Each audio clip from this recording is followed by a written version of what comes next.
کہ ہم جائیں تو جائیں کہاں، مہنگائی آسمان کو چھو رہی ہے، بے روزگاری انتہا کو پہنچ چکی ہے، کارخانے بند پڑے ہیں،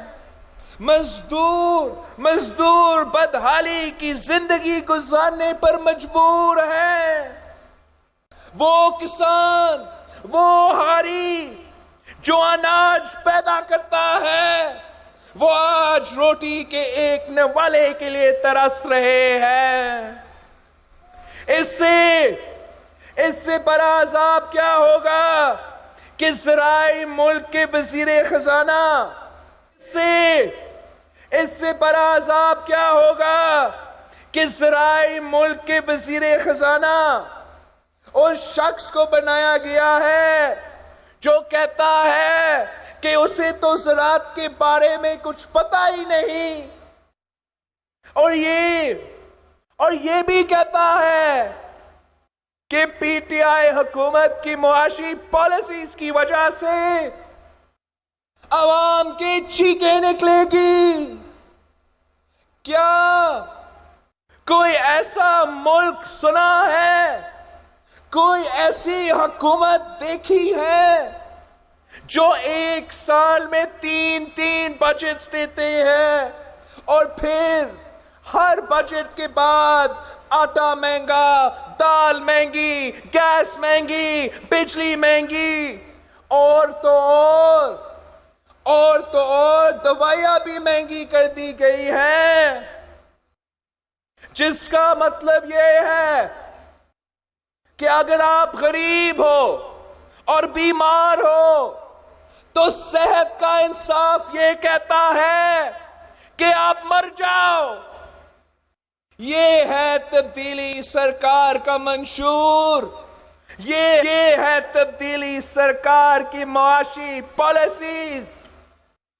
یہ غربت نہیں، غریب کو ختم کر رہے ہیں، یہ ملک کو ترقی نہیں، پستی کی طرف لے جا رہے ہیں۔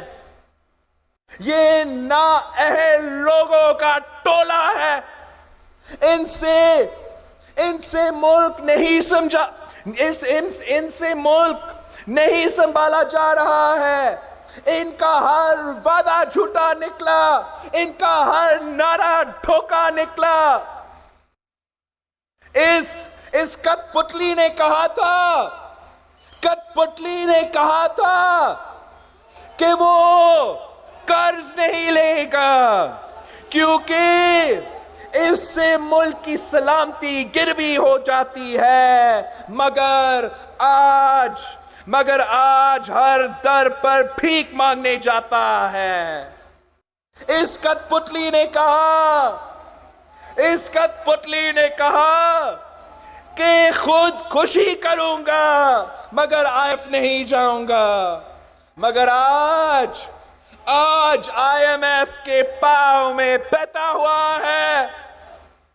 نہ صرف یہ بلکہ IMF پروگرام لینے سے پہلے اس کی ہر عوام دشمن شرط قبول کر لی، بجلی مہنگی کر دی، گیس مہنگی کر دی، ڈالر مہنگا کر دیا، جو ڈالر 100 میں ملتا تھا آج 142 کا ملتا ہے۔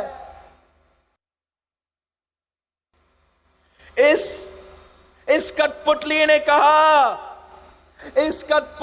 کہا کہ وہ 1 کروڑ نوکریاں اور 50 لاکھ گھر بنائے گا، مگر آج میرے نوجوان لاکھوں کی تعداد میں ڈگریز ہاتھ میں لیے بے روزگاری کا رونا رو رہے ہیں۔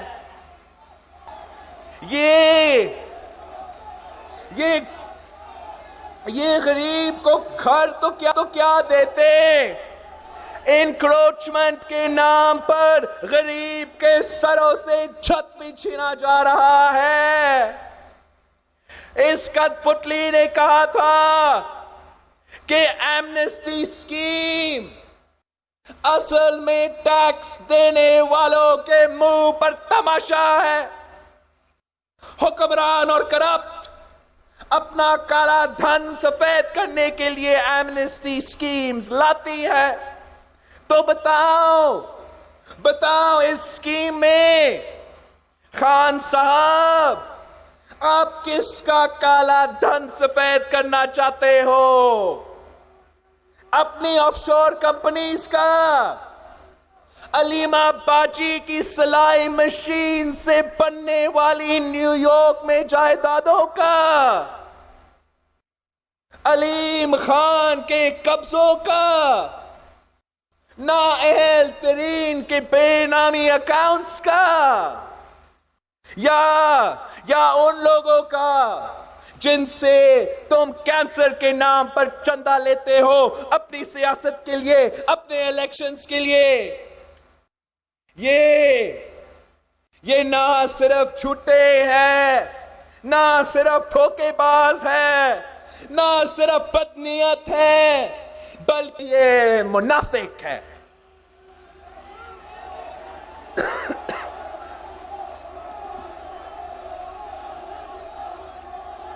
ساتھیوں، آپ ان کی منافقت سے ہوشیار رہنا۔ یہ آہستہ آہستہ 18ویں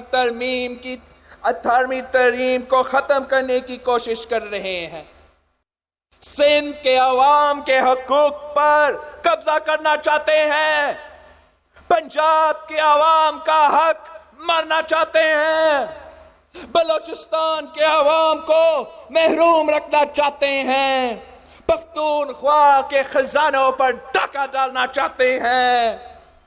یہ ون یونٹ کی طرز کا نظام لانا چاہتے ہیں، یہ فیڈریشن کمزور کرنا چاہتے ہیں۔ کیا یہ ملک توڑنا چاہتے ہیں؟ پہلے بھی ون یونٹ سے ملک ٹوٹا تھا، اور آج بھی خدا نہ خواستہ ون یونٹ سے ملک ٹوٹے گا۔ یہ بھٹو شہید کا دیا ہوا متفقہ آئین کو ختم کرنا چاہتے ہیں۔ شہید محترمہ بے نظیر بھٹو 30 سال تک بھٹو شہید کے دیے ہوئے عوامی، جمہوری اور وفاقی آئین کی بحالی کے لیے جدوجہد کرتی رہی۔ وہ 1973 کے آئین میں آمروں کی گئی ترمیموں کو ختم کرنا چاہتی تھی، اسے اصل حالت میں بحال کرنا چاہتی تھی، جو کہ ہم نے کر کے دکھایا۔ اس قانون میں، اس آئین میں، اس میں ہماری جدوجہد شامل ہے، اس میں ہمارا خون شامل ہے، ہم نے جانیں دی ہے، ہم اس پر آنچ نہیں آنے دیں۔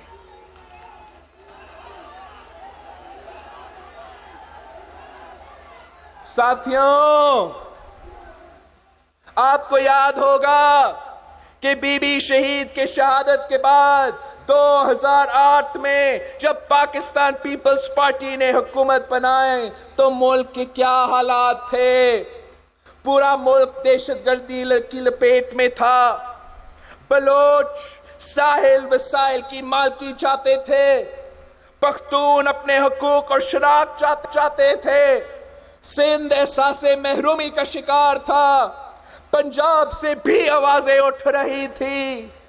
ہم نے نہ صرف معاشی حالات سنبھالے، NFC ایوارڈ دے کر صوبوں کو مزید مالی وسائل مہیا کیے، 18ویں ترمیم کر کے ملک کو جوڑا، صوبوں کو حقوق دیے، عوام کو ان کے وسائل کا مالک بنایا، کیونکہ ہم جانتے ہیں کہ صوبے مضبوط ہوں گے تو وفاق مضبوط ہوگا۔ مگر یہ بے نامی وزیر اعظم 18ویں ترمیم کو ختم کر کے آپ کے حقوق غصب کرنا چاہتے ہیں۔ وہ میرے کھٹکی میں آ کر کہتا ہے کہ 18ویں ترمیم کی وجہ سے وفاق دیوالیہ ہو گیا ہے. سنو کت پتلی، وفاق 18ویں ترمیم کی وجہ سے نہیں، تمہاری تبدیلی سرکار کی وجہ سے دیوالیہ ہو رہا ہے. تمہاری معاشی نااہلی کی وجہ سے دیوالیہ ہو رہا ہے. جو تھوڑی بہت معیشت سنبھلی تھی، جو تھوڑی بہت ترقی ہوئی تھی، وہ تمہاری معاشی پالیسیز کی وجہ سے زوال پذیر ہے. میں تمہیں وارن کرتا ہوں، 18ویں ترمیم کو چھیڑنے کی کوشش کرو، 18ویں ترمیم کو ختم کرنے کی کوشش کرو، 1 یونٹ لاگو کرنے کی کوشش کرو، تو پھر دمادم مست کلندر ہوگا. دمادم مست کلندر، دمادم مست کلندر.